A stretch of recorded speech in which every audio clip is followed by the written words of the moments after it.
Hello नमस्कार दोस्तों, मैं टीपी सर आपका टीपी सिंह राजपूत चैनल पर स्वागत है। आज हम क्लास 10 से एक्सरसाइज 9.1 ऊंचाई और दूरी का क्वेश्चन नंबर 15 कराने जा रहे हैं। क्वेश्चन क्या है?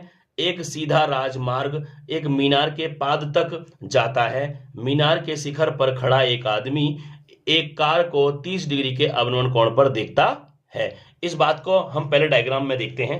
ये रहा भाई, ये एक हमारा सीधा राजमार्ग है जो मीनार के, ये रहा मीनार के पाद तक जाता है और मीनार के शिखर पर खड़ा एक आदमी इस कार को देखता है। ठीक है ना? कितने डिग्री के अवनमन कोण पर?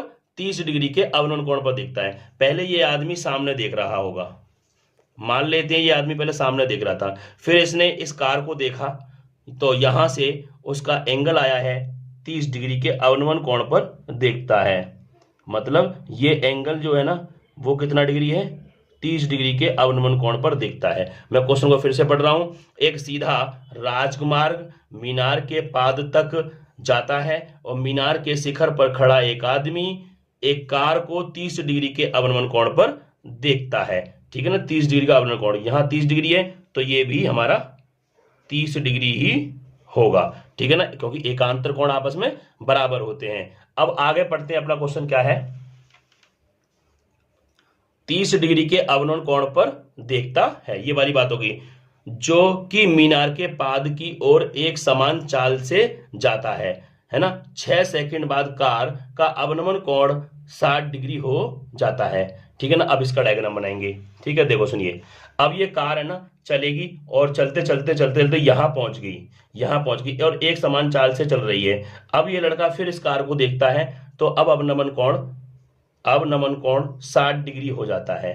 ये रहा, ये है ना 60 डिग्री, तो ये 60 डिग्री है तो ये भी 60 डिग्री होगा। मैं यहां से एक बार फिर पढ़ लेता हूं क्वेश्चन को। जो कि मीनार के पाद की ओर एक समान चाल से जाता है। ठीक है? 6 सेकंड बाद, मतलब यहां से लेके यहां तक 6 सेकंड हो गई। कार को यहां से यहां पहुंचने में 6 सेकंड का समय लगा। कितना? 6 सेकंड का समय लगा, कार यहां पहुंची है। 6 सेकंड बाद कार का अवनमन कोण 60 डिग्री हो जाता है। मतलब यहां से वो आदमी अब फिर से इस कार को देखता है और एंगल अब बढ़ जाता है। पहले 30 था, अब हो गया 60 डिग्री का एंगल बढ़ जाता है, तो 60 डिग्री एंगल हो जाता है बढ़कर। ठीक है? तो इस बिंदु से मीनार के पाल तक पहुंचने में कार द्वारा लिया गया समय बताओ। मतलब कार अब यहां आ गई है और यहां से यहां तक पहुंचने में उसे कितना समय लगेगा, तो ये वाला हमें निकालना है। कितना समय लगेगा? ये टी हमने मान लिया, समय हमने मान लिया, यहां से यहां तक उसे टी समय लगेगा। ठीक है? तो हम इस बात को यहां लिख देते हैं। माना कार को मीनार के पाद तक पहुंचने में टी सेकंड समय लगेगा, मान लिया हमने, है ना? और मीनार की ऊंचाई हम मान लेते हैं, मीनार की ऊंचाई है h। मीनार की ऊंचाई हमने क्या मान ली? Small h। और लिखेंगे माना मीनार की ऊंचाई स्मॉल h है। ठीक है? हमने मीनार की ऊंचाई हमने क्या मान ली? स्मॉल h मान ली। अब हम आगे यहां पे एक चीज और देखने की कोशिश करेंगे कि अब अपने डायग्राम को देखिए। पहले नाम दे देते हैं इसको। यहां पे ए पॉइंट दे देते हैं, ए, यहां पे हम बी पॉइंट देते हैं, यहाँ सी पॉइंट देते हैं, यहाँ डी पॉइंट देते हैं, यहाँ हम ई पॉइंट देखते हैं। ठीक है ना? तो हमें यहां से लेकर यहां तक कितना समय लगेगा, उस कार को मीनार के पास तक पहुंचने में कितना समय लगेगा, ये हमें निकालना है। ये समय निकालना है। यहां से यहां तक आने में उसे 6 सेकंड लगे हैं। तो लिखेंगे समकोण त्रिभुज। सबसे पहले मैं इस ट्रायंगल की बात कर ले रहा हूं। देखिए, लिखेंगे समकोण त्रिभुज, समकोण त्रिभुज बी सी डी में BCD में, और यहां पे लगा दूंगा मैं 10 60 क्या हो जाएगा, लंब बटे आधार। तो देखो ना 60 का लंब क्या है, यहां से यहां तक का लंब है ये h, अपॉन आधार 60 का ये है t सेकेंड। ठीक है, अब इसको हम सॉल्व करते हैं आगे।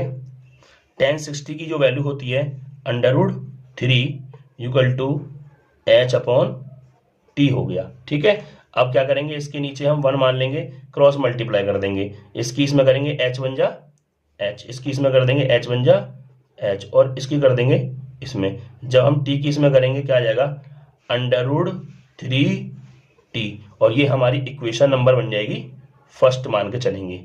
ठीक है, अब हम आगे करते हैं। अब हम समकोण त्रिभुज लेंगे, ये वाला ध्यान से देखेंगे, समकोण त्रिभुज लेंगे 30 डिग्री वाला। तो देखेंगे ACD, ये लेंगे समकोण त्रिभुज। तो मैं यहां लिख दे रहा हूं समकोण त्रिभुज, समकोण त्रिभुज कौन सा, ACD में। ठीक है ना, ACD कौन सा लिया है आप देख लो अच्छे से एक बार, ये रहा ACD। तो इसका लंब हो गया h और आधार हो गया ये पूरा। ठीक है ना, 6 + t। ठीक है ना, अब इसको हम लिखेंगे 10 30 डिग्री क्या हो जाएगा, लंब बटे आधार। तो लंब क्या है h, और आधार पूरा हो जाएगा ये वाला, ये रहा यहां से यहां तक का 30 डिग्री का। तो 6 + t, आधार क्या हो जाएगा 6 + t। अब आगे इसको यहां सॉल्व कर देते हैं हम।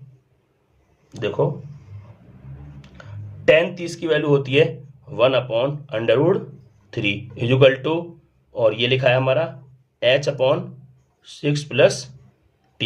क्रॉस मल्टीप्लाई कर देंगे, सबसे पहले क्या करेंगे, क्रॉस मल्टीप्लाई, इसकी कर देंगे इसमें मल्टीप्लाई, इसकी इसमें करेंगे तो क्या जाएगा √3h, और इसकी कर देंगे इसमें मल्टीप्लाई, तो क्या हो जाएगा 6 + t। ठीक है, अब हम करेंगे, हमें h को हटाना है, हमें टाइम निकालना है ना, तो क्या करेंगे √3 तो ऐसे ही रहेगा, और इस h की वैल्यू समीकरण नंबर 1 से डाल देंगे। क्या है h की वैल्यू, √3t, और इक्वल टू 6 + t। ठीक है, √3 की √3 मल्टीप्लाई होगी, क्या हो जाएगा 3t इक्वल टू 6 + t। अब t वाले एक साइड कर दो, 3t, इस प्लस t को इधर लेंगे तो -t, और 6 वही रहने दो। तो 3t में से एक t गया तो कितना बचा, 2t इक्वल टू 6। तो अब हम यहाँ पे t की वैल्यू निकालेंगे, t इक्वल टू आ जाएगा 6 अपॉन, और 2 पहुंचेगा नीचे, तो 2 से 6 कटेगा कितने बार, 3 बार, तो 3 सेकेंड आ गया। तो कार को मीनार के पास तक पहुंचने में कितना समय लगेगा वो यहाँ लिख देंगे। अतः कार को मीनार के पाद तक पहुंचने में 3 सेकंड लगेंगे। ये हमारा फाइनल आंसर रहेगा। आपको हमारी वीडियो अच्छी लगी है, चैनल को जरूर सब्सक्राइब करें, एक बार अपने पूरे क्वेश्चन को देखेंगे।